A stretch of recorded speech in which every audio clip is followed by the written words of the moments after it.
آئیے آج ہم قرآن کے اس پہلے باب کی گہرائیوں میں اترتے ہیں جسے ام القرآن یعنی قرآن کا جوہر بھی کہا جاتا ہے، سورۃ الفاتحہ۔ یہ وہی 7 آیات ہیں جو ہر مسلمان کی روزمرہ زندگی کا ایک لازمی حصہ ہے اور روزانہ کم از کم 17 بار دہرائی جاتی ہیں۔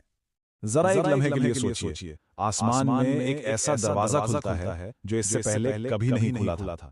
وہاں سے ایک فرشتہ زمین پر اترتا ہے جو پہلے کبھی نہیں آیا تھا، اور وہ نبی اکرم صلی اللہ علیہ وسلم کو یہ پیغام دیتا ہے۔ تو یہ کوئی عام وحی نہیں تھی، بالکل بھی نہیں۔ یہ تو ایک آسمانی جشن تھا، ایک ایسا خاص اعزاز جو صرف اس امت کے لیے مخصوص کیا گیا تھا۔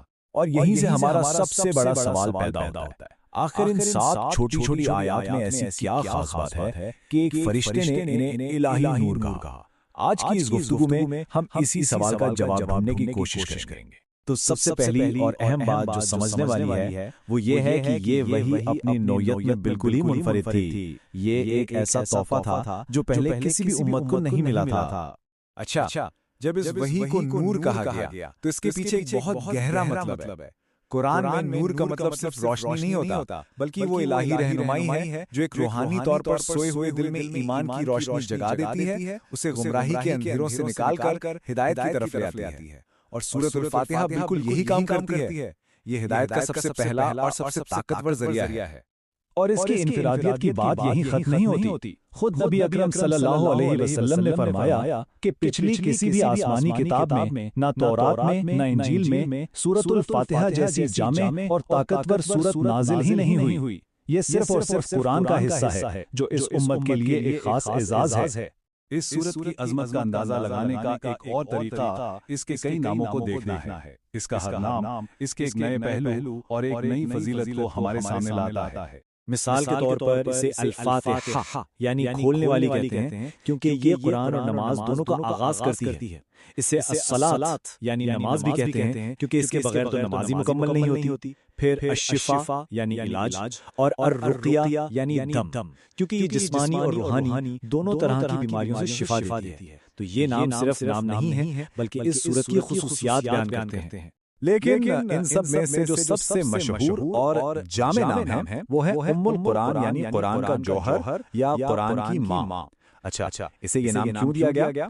کیونکہ یہ 7 مختصر سی آیات پورے قرآن کے پیغام کا خلاصہ ہیں۔ توحید، رسالت، آخرت اور ہدایت کی دعا سب کچھ اس چھوٹی سی صورت میں موجود ہے۔ یہ گویا پورے قرآن کا ایک تعارف ہے۔ اب آتے ہیں اس کے عملی کردار کی طرف جو ہر مسلمان کی روزمرہ کی عبادت کا ایک لازمی حصہ ہے۔ یہ صرف کچھ آیات پڑھنا نہیں ہے بلکہ اپنے خالق کے ساتھ براہ راست بات چیت ہے۔ یہ عدد دیکھیے 17۔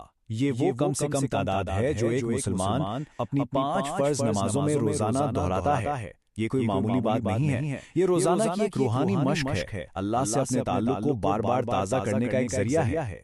اور یہ جو روزانہ 17 بار پڑھنا ہے نا، یہ کوئی اضافی چیز نہیں ہے۔ حدیث بالکل واضح ہے کہ سورۃ الفاتحہ کے بغیر نماز قبول ہی نہیں ہوتی۔ یہ نماز کا ایک بنیادی ستون ہے جس کے بغیر عبادت کی عمارت کھڑی نہیں ہو سکتی۔ لیکن سب سے حیران انگیز بات تو یہ ہے کہ یہ صرف ہماری طرف سے ایک دعا نہیں بلکہ یہ ایک مکالمہ ہے۔ ایک حدیث قدسی میں آتا ہے کہ جب بندہ سورۃ فاتحہ کی ہر آیت پڑھتا ہے تو اللہ تعالیٰ اس کا جواب دیتا ہے۔ یہ ایک براہ راست ذاتی گفتگو ہے۔ جب ہدایت مانگی جاتی ہے تو اللہ وعدہ کرتا ہے کہ جو مانگا گیا وہ عطا کیا جائے گا۔ یہ چیز نماز کو ایک ناقابل یقین حد تک ذاتی اور قریبی تجربہ بنا دیتی ہے۔ عبادت میں اس کے مرکزی کردار کے علاوہ سورۃ الفاتحہ کی ایک اور بہت ہی زبردست خصوصیت ہے، اور وہ ہے اس کا جسم اور روح دونوں کے لیے شفا ہونا۔ اس کو سمجھنے کے لیے ایک تاریخی واقعہ دیکھتے ہیں۔ صحابہ کرام کا ایک گروہ سفر پر تھا اور ایک قبیلے کے پاس رکا۔ اس قبیلے کے سردار کو ایک بچھو نے ڈس لیا تھا اور وہ شدید تکلیف میں تھا۔ اب ان مسافروں کے پاس کوئی دوا تو تھی نہیں، لیکن ایک صحابی آگے بڑھے اور انہوں نے صرف سورۃ الفاتحہ یعنی ام الکتاب کی تلاوت شروع کر دی۔ یہ کوئی جادو ٹونا نہیں تھا بلکہ اللہ کے کلام پر پورا یقین تھا۔ انہوں نے 7 مرتبہ سورۃ الفاتحہ پڑھ کر اس پر دم کیا اور نتیجہ سردار ایسے ٹھیک ہو گیا جیسے اسے کبھی کچھ ہوا ہی نہ ہو۔ یہ اس سورت کی شفا دینے کی طاقت کا ایک جیتا جاگتا ثبوت تھا۔ اور جب نبی اکرم صلی اللہ علیہ وسلم کو اس واقعے کے بارے میں بتایا گیا تو آپ نے نہ صرف اس عمل کی تصدیق کی بلکہ خوشی کا اظہار بھی کیا۔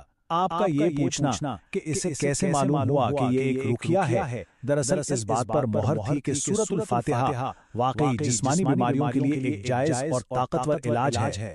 تو مختصراً یہ کہ سورۃ الفاتحہ صرف قرآن کا پہلا باب نہیں ہے، یہ ایک منفرد الہی نور ہے، یہ پورے قرآن کا خلاصہ ہے، ہماری روزانہ کی عبادت کی بنیاد ہے، اور جسم اور روح دونوں کے لیے ایک کامل شفا ہے۔